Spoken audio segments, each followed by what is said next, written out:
अजूनही माणुसकी जागृत आहे।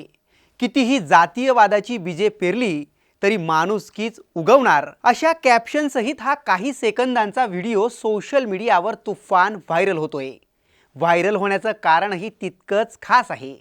मशिदीत अडकलेल्या एका दिव्यांग मुस्लिम बांधवाला सुरेश शिंदे नावाच्या या जिगरबाज माणसानं जीवाची बाजी लावून वाचवलंय।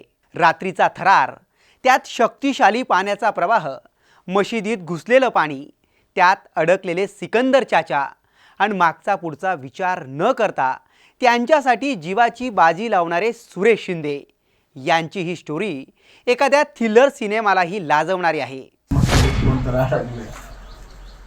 मग आम्ही बागाय गेलो तर माणसं म्हणजे पाण्यातले आहे, पोहत गेलो शाळा मशिदीकडं तर माणूस आतमध्ये होता। मग ती पाणी तर लय होतं, मग पुन्हा पत्रा काढला आणि ती कुटीमध्ये बसलं। ती वजन तर काय झेपत नव्हतं, मग एका हातानं आणि ते असताना अपंग होतं आणि त्याला ती वर उचलायला येत नव्हतं आणि उभा बी राहायला येत नव्हतं त्याला। मग पुन्हा त्याला हळू दोनदा घेतला हातात, पण ती खाली निष्ठायचं सारखं वजन जास्त व्हायचं, पत्र्याला एक हात गुंतलेला की वर काय वडा येत नव्हतं। मग हळू एकदा वर घेतलं की वर टेकविलं, वरनं खाली पत्र्यावर असं कुंडीच्याकडे गेला आणि पुन्हा त्याला कंबराला एक दावं बांधलं, माझ्या हाताला एक दावं बांधलं। मग ती खाद्यावर बसवलं त्याला आणि गावकरी माणसं काय होती त्या दाव्यानं त्याला एक दावं त्याला एक दावं असं म्हणून पाण्यातनं बाहेर काढलं। जातीपातीवरून पेटणारं वातावरण, धर्माधर्मावरून समोर येणाऱ्या वादांमध्ये हे चित्र प्रचंड आशादायक आहे। महाराष्ट्राच्या मातीतून आजही माणुसकीचं पीक भरघोस येतं आणि कधीही येऊ शकतं हे सिद्ध करणारी हे दृश्य आहेत। हा किस्सा माढा तालुक्यातील दरफळ गावातला आहे। सोलापूर जिल्ह्याला पावसाने अक्षरशः झोडपून काढलंय। सीना नदीनं कधी दाखवलं नाही असं रौद्र रूप सोलापूरकरांना दाखवलं। नदीकाठची अख्खी गावच्या गावच पाण्याखाली गेलीत। पिकं तर सडलीच, पण अक्षरशः शेतातली माती सुद्धा वाहून गेलीत। अशाच आणीबाणीत सिकंदर सय्यद यांच्यावर जीवावर बेतणारा प्रसंग ओढवला। दरफळ गावात एक छोटीशी मशीद आहे। वयस्कर सिकंदर चाचा रोज त्याच मशिदीत झोपायला जातात, पण 27 सप्टेंबरची रात्र त्यांना कायम लक्षात राहणारी ठरली। वेळ मध्यरात्रीची। सीना नदीनं अचानक रौद्ररूप धारण केलं। पुराचं पाणी नदीकाठच्या घरात शिरायला लागलं।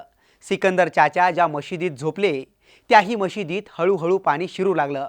सिकंदर चाचांच्या अंगाखाली ज्यावेळेस पाणी आलं त्यावेळेस त्यांना सगळा प्रकार कळाला।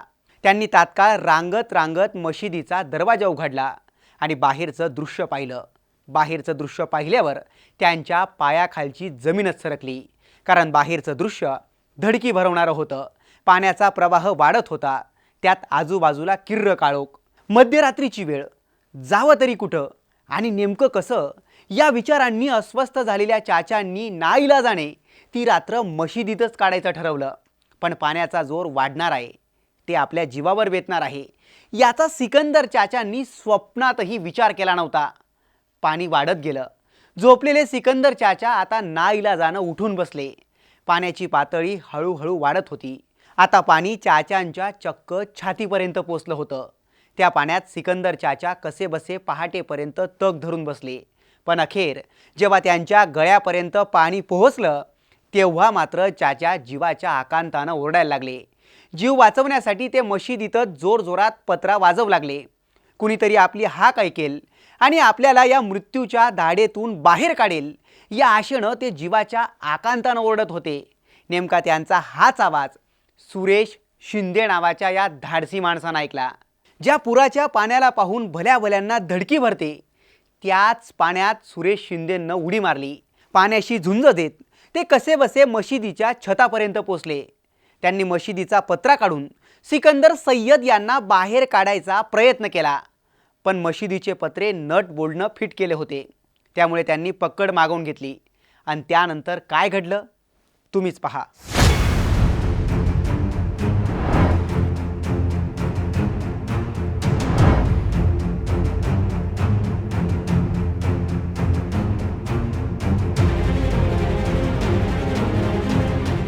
याच थरारक आणि नाट्यमय स्टोरीमुळे हा व्हिडिओ अख्ख्या राज्यात तुफान व्हायरल झाला आहे। एका ज्येष्ठ आणि दिव्यांग मुस्लिम बांधवाला एका हिंदू बांधवाने निस्वार्थ भावाने मदत केली। स्वतःचा जीव धोक्यात टाकून त्याला पाण्यातून बाहेर काढलं। हीच महाराष्ट्राची खरी संस्कृती आणि संस्कार आहे।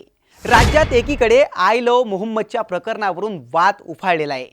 आय लव्ह मोहम्मदला आय लव्ह महादेवनं प्रत्युत्तरही दिलं जात आहे।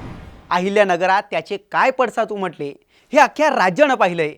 पण याच परिस्थितीत खरा धर्म काय आणि तो कसा जपला पाहिजे याचं उत्तम उदाहरण सुरेश शिंदेंनी दिलंय। सुरेश शिंदेंचं शिक्षण किती झालंय ते माहिती नाहीये आणि ते माहिती असण्याची आवश्यकताही नाहीये, कारण त्यांनी केलेली कृती हीच त्यांची ओळख बनते। कारण माणसांना साक्षर होण्यासाठी अक्षरांचीच गरज भासते असं नाहीये।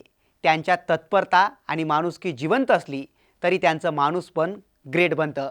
सुरेश शिंदेंच्या याच माणूसपणाला न्यूज 18 लोकमतचा कडक सलाम।